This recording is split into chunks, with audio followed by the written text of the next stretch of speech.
11 సీట్లు వచ్చినటువంటి పార్టీ నేతలు ప్రతిపక్ష హోదా అడుగుతూ ఉంటే చెంప పగలగొట్టాలనిపిస్తుంది అంటూ ఆంధ్రప్రదేశ్ వ్యవసాయ శాఖ మంత్రి అచ్చెన్నాయుడు గారు వైఎస్ఆర్ కాంగ్రెస్ పార్టీని జగన్మోహన్ రెడ్డి ఉద్దేశించి కొన్ని కీలకమైనటువంటి వ్యాఖ్యలు చేసిన నేపథ్యంలో ఈ అంశం మీద మనం పూర్తి స్థాయిలో విశ్లేషణ చేసుకుందాం. ప్రస్తుతం మనతో పాటు ఉన్నారు ప్రముఖ రాజకీయ విశ్లేషకులు, ప్రముఖ సీనియర్ జర్నలిస్ట్ డివిఎస్ గారు. వారితో మాట్లాడదాం. సార్ నమస్తే. సార్ నమస్తే.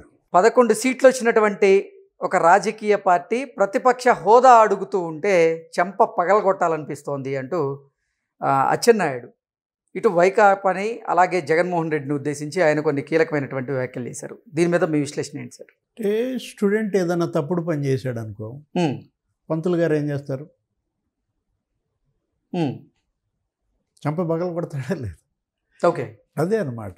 ఇవాళ ఏంటి మరి, ఇతను తప్పుదారి పట్టిన విద్యార్థిగా, మరి అతన్ని తప్పుదిద్దేటటువంటి టీచర్గా అచ్చెన్నాయుడు.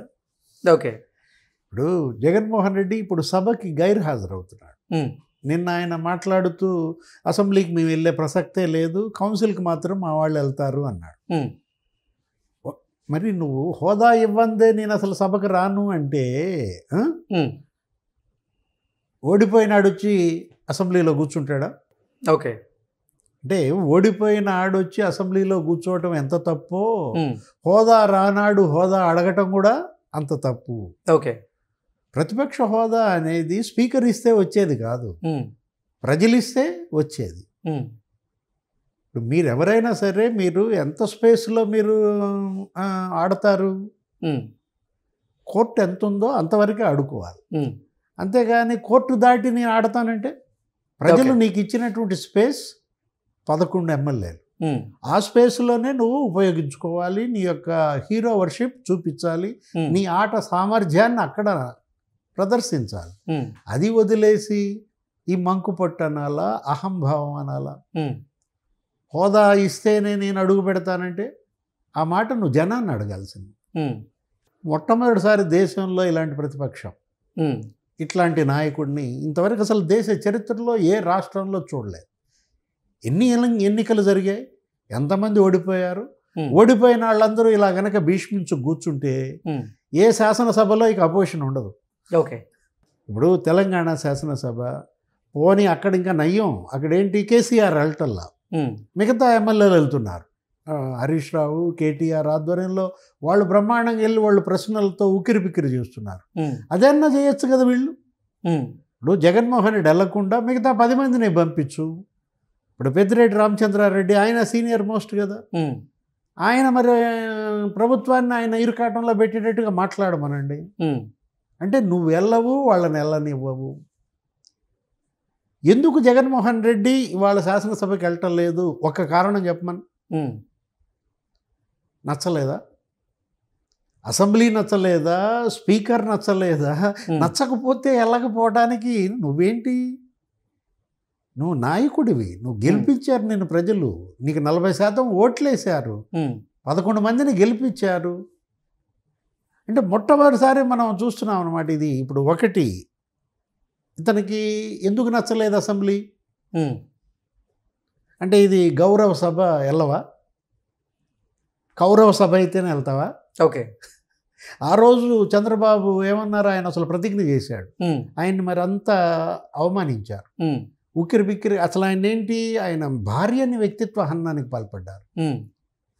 ఆ రోజు కన్నీళ్లతో ఆయన మరి ప్రతిజ్ఞ చేశాడు, ఏమని, మళ్ళా నేను ఈ కౌరవ సభ గౌరవ సభ అయితేనే అడుగు పెడతానని వెళ్ళిపోయాడు. నువ్వేంటి, నువ్వేమైనా ప్రతిజ్ఞ తీసుకున్నావా? ఈ గౌరవ సభ మళ్ళా కౌరవ సభ అయితేనే వస్తావా? మొత్తం మీ వాళ్ళు, మీ కౌరవులందరూ కొడాలి నాని, లేకపోతే వల్లభనేని వంశీ, జోగి రమేష్, ఈ బ్యాచ్ పేరుని నాని అందరూ వస్తేనే నువ్వు వెళ్తావా? ఒక రీజన్ లేకుండా ఇతను మాట్లాడుతున్నాడు, ఇతను చేస్తున్నాడు.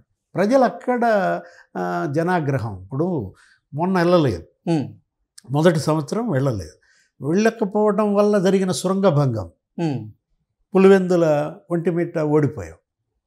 ఓకే. జెడ్పీటీసీ, పులివెందుల ఒంటిమిట్ట జెడ్పీటీసీల ఎన్నిక ఇచ్చిన తీర్పు ఏంటి?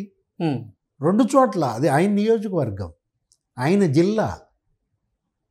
నువ్వు శాసనసభకి వెళ్ళకపోవడం వల్ల ప్రజలు నీ మీద అంత తీవ్ర ఆగ్రహం వ్యక్తం చేసి అసలు మరి డిపాజిట్లు పోయాయి.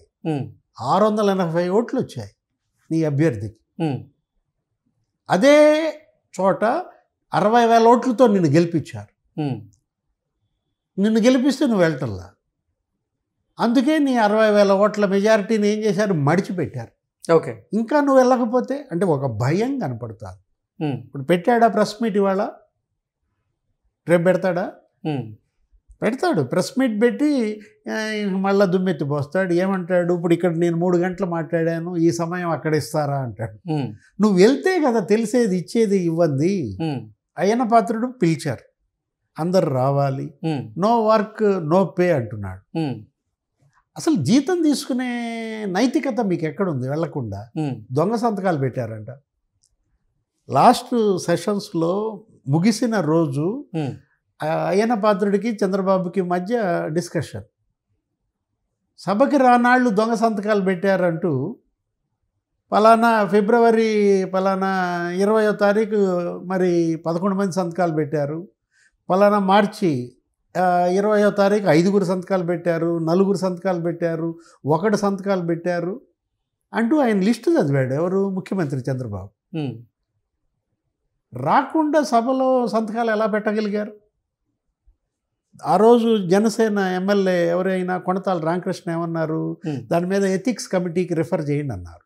ఓకే, ఎథిక్స్ కమిటీ అని ఒకటి ఉంటుంది అసెంబ్లీలో, వీళ్ళ యొక్క నైతిక ప్రవర్తన, క్రమశిక్షణ వీటిపైన నిర్ధారించడానికి. ఇప్పుడు వెళ్ళకపోవడం వల్ల రేపొద్దున ఎథిక్స్ కమిటీ ముందు నిలబడాలా? Jaganmohan Reddy next ethics committee పిలుస్తుందా, దానికన్నా వెళ్తాడా? ఇప్పుడు వెళ్ళకపోతే రాజీనామా చేయండి. షంషేర్గా రాజసంగా ఉంటుంది. ఏది 11 మంది మేము కనుక రాజీనామా చేసేసాం, బై ఎలక్షన్స్లో మళ్ళీ అసలు పోటీయే చెయ్యం, ఇచ్చేయండి వాళ్ళకి వాక్ ఓవర్.